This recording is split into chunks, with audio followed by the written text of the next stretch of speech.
Bonjour, donc bienvenue sur la chaîne YouTube Youpi, j'adore l'école. La vidéo de cette semaine aura pour thème l'orientation après la troisième. Un bon nombre de parents du coup allaient être confrontés au choix d'orientation de votre ado. Votre ado doit aussi se poser beaucoup de questions sur quand faire les démarches, où faire les démarches, qu'est-ce que j'ai envie de faire aussi plus tard. Cette vidéo, j'espère, vous apportera toutes les réponses nécessaires. Alors, première question, les dates. Quand effectuer les démarches? Donc là, on va être en plein dedans sur la période du deuxième trimestre, qui est très importante aussi. Donc sur la période de février-mars, là, vous allez proposer des vœux provisoires.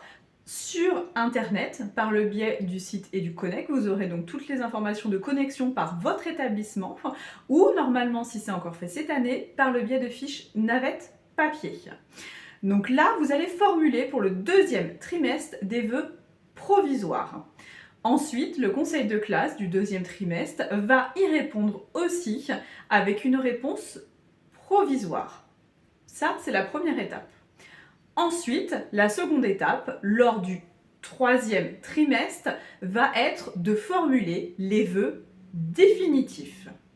Le conseil de classe validera aussi une réponse définitive lors du dernier conseil de classe. Si la réponse correspond à vos attentes, cela deviendra une notification, une décision d'orientation. Dans ce cas-là, il y aura une procédure pour pouvoir vous inscrire votre enfant après la troisième.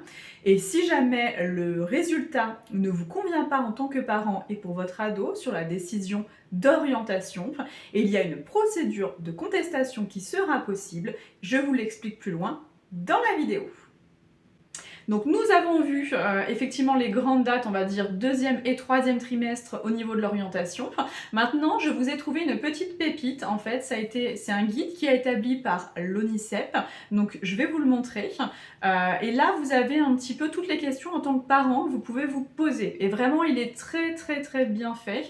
Prenez le temps de le regarder, je vous le mets aussi en commentaire, d'accord? Je vous mets le lien en commentaire, mais c'est vraiment une mine d'informations sur, on va dire, les questions d'ordre général, où bien souvent, effectivement, nous, en tant que parents, ça fait quand même des années que l'orientation, ça a été effectué pour nous, donc on est un petit peu perdu sur ce laps de temps, entre nous, on était en cours, et nos enfants, du coup, et leur orientation. Donc là, ça permet d'avoir une petite piqûre de rappel aussi avec les nouveautés, et c'est vraiment très bien fait, je vous invite à le feuilleter, et je vous le montre de suite. Donc vous voyez, pour moi, le site, du coup, le petit livret justement de l'ONICEP est une pépite. Donc bien choisir son orientation après la troisième. Vous avez vraiment beaucoup d'infos. Donc là, vous avez notamment les étapes à suivre pour préparer l'orientation. Vous avez les infos de manière générale après la troisième, les spécificités de la voie professionnelle, le CAP notamment, toutes les informations sur ça, le bac pro, c'est vraiment une pépite d'informations. Les spécificités des voies générales et technologiques, tout est indiqué dessus. S'il y a un document que vous devez feuilleter, ça serait vraiment celui-ci. Donc je vous mets le lien en commentaire, mais vraiment prenez le temps de le regarder. Alors, quelle possibilité pour mon enfant au niveau de son orientation après la troisième? En réalité, vous allez voir, c'est assez simple. On a trois grandes catégories, on va dire. Première catégorie, ça va être un peu plus le général. Donc, vous allez avoir la seconde générale et technologique. Donc là, votre enfant, il y aura une base commune et ensuite, il aura la possibilité de choisir des options. Sur cette même lignée, on va dire un peu plus dans le général, vous avez aussi la seconde STHR, où là, c'est plus lié à la science et la technologie, tout ce qui est lié à l'hôtellerie. Ensuite, deuxième choix possible, ça va être plus être sur la voie professionnelle. Donc là, on va partir plus sur un bac professionnel, donc sur une durée de 3 ans, donc en lycée professionnel ou en CFA, du coup en centre de formation des apprentissages, si votre enfant souhaite l'effectuer en alternance, puisque c'est possible, du coup. Donc là, ça va être sur une durée de 3 ans. Votre enfant va devoir choisir une famille de métiers, ce qui lui permettra, sur cette seconde professionnelle, de voir un petit peu plus large et ensuite d'affiner son choix sur l'année suivante. Je vous en parle un petit peu plus loin dans la vidéo. Ensuite, la troisième option, ça va être de préparer ce qu'on appelle du coup un CAP. Donc là, c'est aussi une voie professionnelle du coup. Ça se prépare en 2 ans, en lycée professionnel ou en centre de formation et d'apprentissage, donc ce qu'on appelle le CFA. Donc je répète les 3 choix possibles, on va dire plus le général. Ensuite, la voie professionnelle avec le Bac Pro en 3 ans. Et ensuite, nous avons aussi le CAP qui est possible en 2 ans aussi. Alors maintenant que nous avons vu qu'après la troisième, votre enfant, on va dire, a la possibilité entre 3 grandes familles, donc le lycée, on va dire général, le lycée professionnel avec soit le bac pro en 3 ans ou le CAP en 2 ans aussi. Le bac pro et le CAP peuvent aussi, donc on l'a vu, être réalisés en CFA, centre de formation et d'apprentissage. Votre enfant risque de vous dire oui, c'est bien beau, ok, mais moi je sais pas quoi faire de ma vie, je suis perdue, je sais pas où m'inscrire. Donc là, effectivement, bon nombre d'ados vont être confrontés à ce choix d'orientation et sont totalement perdus. Dans ce cas-là, qu'est-ce qu'on fait en tant que parent? Donc là, ce qu'on peut vous conseiller, dans un premier temps, c'est de faire un bilan d'orientation au niveau de votre enfant. Vous avez plusieurs possibilités pour réaliser ce bilan d'orientation. Il y a les psychologues qui travaillent dans ce qu'on appelle les CIO, les centres d'information et d'orientation. Là, vous pouvez prendre rendez-vous sur le CIO le plus proche de votre ville, je vous mettrai du coup les liens en commentaire, et demander un bilan d'orientation pour votre enfant. Ensuite, vous avez les psychologues privés.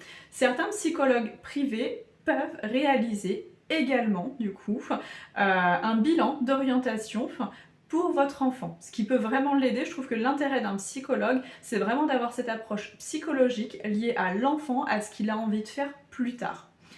Ensuite, dernière possibilité que je vous conseille, vous avez aussi le site Orientation qui vous permet de réaliser, on va dire, un petit test en ligne pour votre enfant, ce qui lui permettra d'avoir une meilleure connaissance justement de lui et peut-être l'aiguiller au niveau de ses choix. Mais c'est vrai que ce bilan d'orientation à travers ces 3 possibilités est très très intéressant pour votre enfant afin de se connaître, de connaître ses qualités aussi, pour pouvoir justement mieux choisir.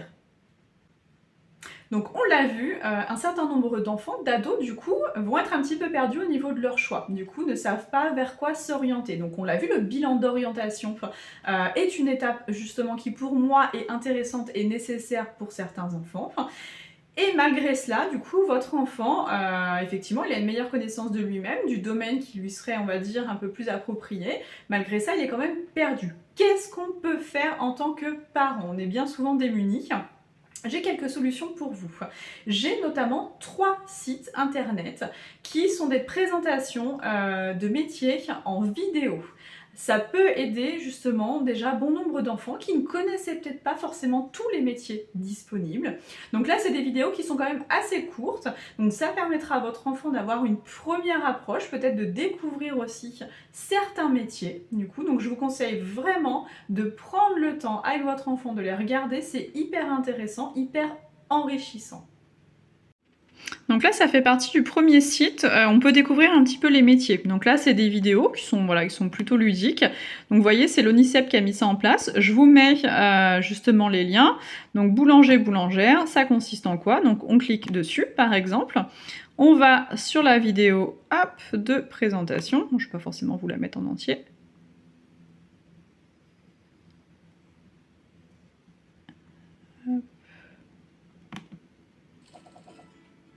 Qu'est-ce que la boulangerie? Mettons la main à la pâte. Les boulangers fabriquent et vendent une grande variété de pains et de viennoiseries. Au départ, rien que de l'eau, de la farine. Voilà, donc vous avez un petit peu justement voilà, toutes les présentations par métier. Donc franchement, je trouve qu'il est vraiment très très bien fait parce que vous avez quand même beaucoup de choix. Donc pour votre enfant, c'est quand même plutôt intéressant, d'accord? Ça permet aussi de découvrir peut-être certains métiers auxquels il n'aurait pas forcément pensé. Alors, du coup, au niveau des choix de vidéos de présentation pour votre enfant par rapport au métier.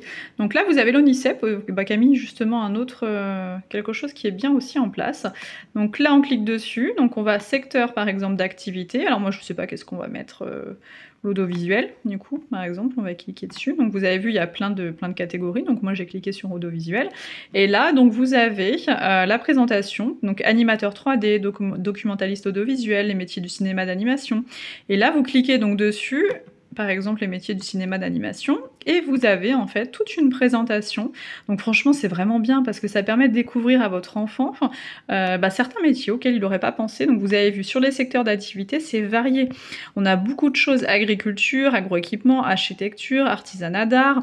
Enfin vraiment, c'est l'audiovisuel, l'automobile, commerce, distribution, comptabilité, culture, défense. Enfin vous voyez, c'est vraiment varié. Pour le coup, c'est une pépite ce petit site, donc n'hésitez pas à y aller. Alors, on a aussi donc un autre lien qui est plutôt pas mal aussi, donc c'est l'orientationpourtous.fr. Donc là, vous avez effectivement aussi les vidéos donc par secteur. Donc par exemple, là, on va changer. On va aller par exemple sur commerce et vente. Hop, et ça vous met voilà, plusieurs vidéos possibles. Donc là, on a le métier de vendeur en épicerie solidaire. Vous avez aussi donc conseiller commercial, vendeuse en épicerie solidaire. Vous avez vraiment beaucoup de métiers qui sont présentés. Donc pour moi, c'est un complément justement du lien de l'ONICEP. Donc n'hésitez pas, je pense que les 3 sites réunis ensemble, c'est plutôt bien pour votre enfant pour se faire une autre approche. Alors, une date aussi qui est importante, ça va être fin juin, justement début juillet. Vous allez recevoir votre notification, enfin votre enfant va recevoir sa notification d'affectation à son futur établissement. Dans ce cas-là, il y a encore des démarches à effectuer, oui. Ça va être du coup de l'inscrire dans cet établissement. Donc soit l'établissement a une inscription en ligne, soit il faudra récupérer un dossier papier directement à l'établissement, mais ne loupez pas cette étape, sinon votre enfant justement va être sur liste d'attente, d'accord? Donc ça serait dommage, donc surtout ne loupez pas cette date, du coup c'est vraiment très important. Je vous rappelle que l'interlocuteur privilégié en tant que parent, si vous êtes perdu, n'hésitez pas à voir le prof principal de votre enfant et aussi le directeur d'établissement. C'est vraiment les 2 personnes qui vous permettent de faire le lien justement par rapport à cette orientation. Ils sont qualifiés, ils peuvent vous orienter vers les personnes justement, donc n'hésitez pas à les solliciter.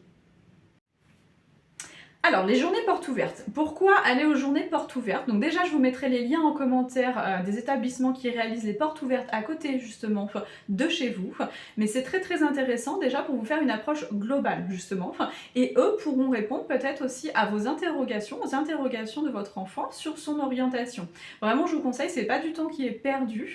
Au contraire, peut-être que si vous étiez fait une idée peut-être négative sur une orientation, ça va peut-être totalement changer, ou l'inverse. Donc vraiment, le conseil que je vous donne, c'est d'aller à ces journées portes ouvertes au niveau des établissements. Mon enfant atteint dossier MDPH, du coup, comment ça se passe? Eh bien, n'hésitez pas à solliciter le prof principal ou le directeur d'établissement. Pourquoi? Puisque parfois, il peut y avoir certaines affectations prioritaires, d'accord? Donc eux-mêmes seront plus à même de pouvoir vous répondre sur le dossier de votre enfant, mais sachez que c'est une possibilité, donc n'hésitez pas à les solliciter. Alors le site monorientationenligne.fr est aussi un site un petit peu ressource. Pourquoi? Parce que vous pouvez être mis en relation avec des conseillers justement de l'ONICEP et aussi des conseillers d'orientation justement.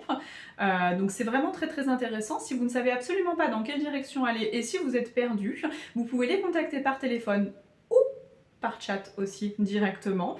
Donc n'hésitez pas à les solliciter et ils pourront vous orienter vers les bons interlocuteurs.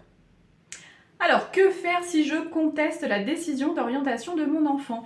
À partir du moment où vous avez reçu votre notification d'affectation, vous avez 3 jours pour contester la décision.